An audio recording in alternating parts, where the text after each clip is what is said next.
The movie opens in an urban area in China. A woman walks toward her office, chatting happily on her phone, unaware of her surroundings. Suddenly, two masked men appear out of nowhere and force her into their car. They drive her to a mysterious location, which seems to be some sort of medical facility. The scene abruptly shifts to a news station where a late-night interview is taking place. The guest is Ren Ji, a popular presenter known for his hit show 24 Hour. The show focuses on unsolved criminal cases, where Ren investigates the evidence and tries to uncover the real culprits. During the interview, Ren is asked if he has ever been intimidated into not pursuing the truth. He admits he's been threatened several times, but promises to keep fighting for justice. Weeks go by and Ren continues to receive praise for 24 Hour. However, as the show grows in popularity, Ren starts having creative disagreements with the sponsors. Eventually, he decides to quit the show and start a new project called Scream, working with his assistant, Xiao. Meanwhile, the woman who was kidnapped wakes up in a creepy facility by the ocean. She's trapped in an industrial-looking room with her left leg chained to a bed. After struggling for a few minutes, she manages to free herself by removing the hook on the chain. She grabs an axe and breaks down the door, but as soon as she runs outside, she finds a dirty passageway leading to a locked metallic door. Back to Ren and his team, they're shooting an episode in an abandoned building for Scream. Suddenly, Ren hears Xiao scream. Rushing to her side, he finds a man crouched in pain, covered in blood, and with his face completely bandaged. Concerned, the team rushes him to the hospital. Later, the local police arrive to investigate. While they take Xiao's statement, Ren tries to talk to the man in the emergency room. The man is severely burned, and Ren asks why he didn't get medical help sooner. Ren notices a tattoo of angel wings on his forearm and asks about it, but the man doesn't say a word. Frustrated, Ren leaves the room. Outside, Ren finds that the officer taking Xiao's statement is his old college friend Aman. Later that night, as Ren and Xiao set up their new office, they find a package addressed to Ren. Inside the package is a burned diary. They sit down to read it and discover it belonged to someone who seems to be trapped in some kind of prison. The journal mentions a medical institution, and Ren finds the name Wu Ru Jing written on the bottom of one page, along with a sketch of angel wings similar to the tattoo of the injured man. Alarmed, Ren rushes to the hospital, only to find that the man has mysteriously disappeared. The next day, he meets with Aman and asks about Wu Ru Jing.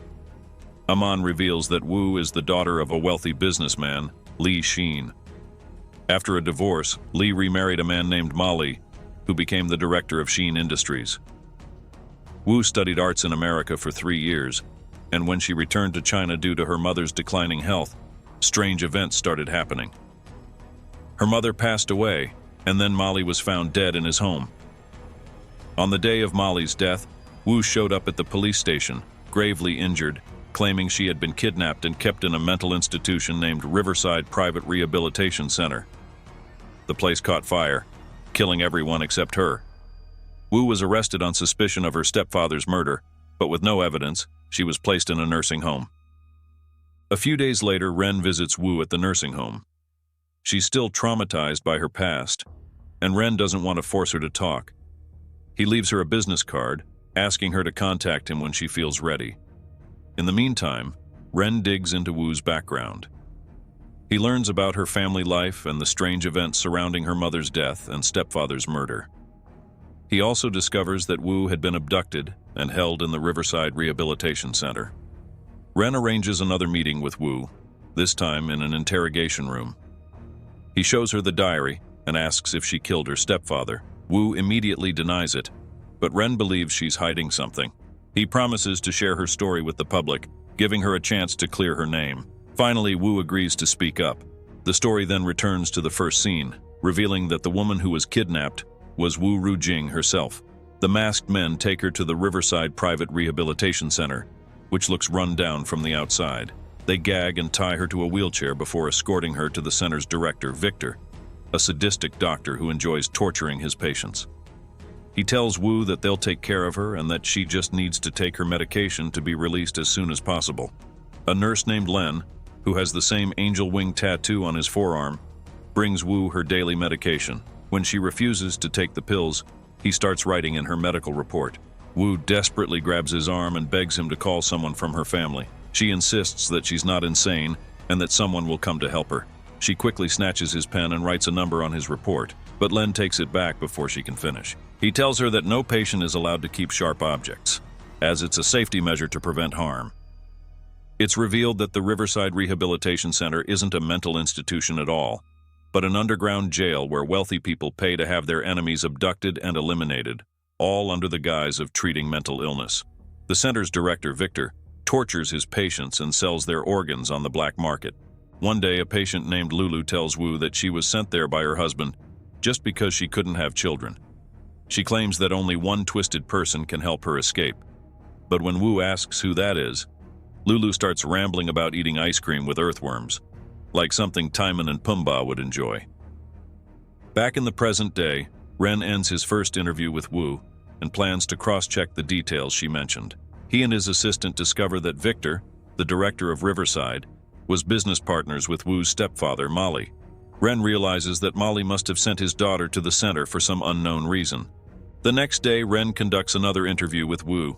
The scene shifts back to the flashback, where Wu is sitting in her cell at the rehabilitation center, leaning against a wall with a small hole in it. It's 11 p.m., and she hears Lulu leaving her cell, which seems to be part of her routine. Suddenly, a hand reaches through the hole and tries to grab Wu. She manages to crawl away. A dirty, crazy-looking man peers through the hole, and Wu realizes this is the person Lulu mentioned.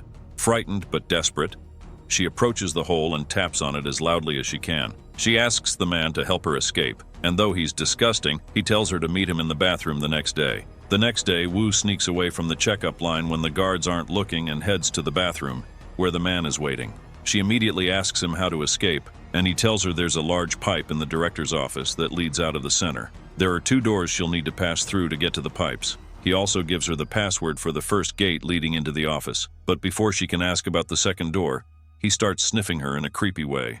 Terrified, Wu bites his ear and runs away. Wu manages to pass the first gate but gets stuck at the main door leading into the office. Just then, Lulu comes out of her cell and notices Wu struggling with the door. Lulu draws a pattern on the wall, and Wu assumes it's some sort of password. She copies it, and the door opens, allowing her inside. Wu finds the large pipe that leads out of the office, but by now Victor and his men realize she's missing and rush to stop her. Victor checks the CCTV and hears Wu's heavy breathing coming from the pipe. He opens it and sees her slipping away. Panicked, he rushes to stop her, but it's too late. Wu escapes through the pipe and into the nearby sewage system. She crawls out on the other end and reaches a highway. A passing police car stops, and Wu, exhausted from everything she's been through, collapses into the back seat and falls asleep. Unfortunately, the police are on Victor's payroll and take Wu back to the rehabilitation center. In the present day, Ren digs deeper into the case and learns that the Riverside Rehab Center is actually owned by Wu's mother, Li Xin. Li Xin was the heir to 70% of her father's massive conglomerate, with Wu inheriting the remaining 30%. Molly, Wu's stepfather, wanted it all for himself, so he killed his wife and sent his stepdaughter to the rehabilitation center. Ren goes to his former boss and tells her everything. She's immediately interested and allows him to produce more episodes of the show to investigate the case further. A week later, the first episode airs on local TV, becoming a huge hit. Public opinion turns in favor of Wu, and her image as a killer fades away. Back in the flashback, Molly is furious at Victor for letting Wu escape. He orders them to get rid of her once and for all. This worries Nurse Len, who is in the room, so he calls the number Wu had written down on his record. It turns out to be Wu's biological father, Wen. He promises to come as quickly as he can. Meanwhile, Victor orders Wu to be strapped to an operating table so he can remove her organs. At the same time, Len sneaks Wen into the center and takes him to where Wu is being held. Together, they free Wu, and Wen carries her outside. But they're soon discovered by guards. Victor drags Wen to an operating table and begins cutting into him without anesthesia. Elsewhere, Lulu casually strolls into Victor's office and lights several candles. She accidentally starts a fire that quickly spreads and engulfs the entire office. Victor and his men, still in the operating room, notice the smoke and rush toward the office. As the fire rages, Lulu reaches the operating room and frees Wu, Wen, and Len after they promise to help her get a baby. The three of them manage to escape the burning building, but Len is trapped under a flaming door. At that moment, a burning Victor appears, grabs Wen, and drags him into a flaming room. Meanwhile, Wu somehow manages to escape the fire. Back in the present day, Ren reveals all these events in the second episode, and the public's support for Wu continues to grow. Her reputation as a killer is completely wiped out. A few weeks later, Wu is discharged from the nursing home. Ren picks her up, but she stays silent throughout the ride, refusing to answer any of his questions.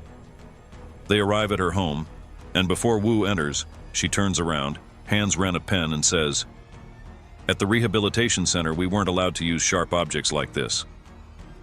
That's when Ren realizes something. Wu couldn't have written the diary because she couldn't use a pen. The scene abruptly shifts to Wu, who is in a room changing clothes.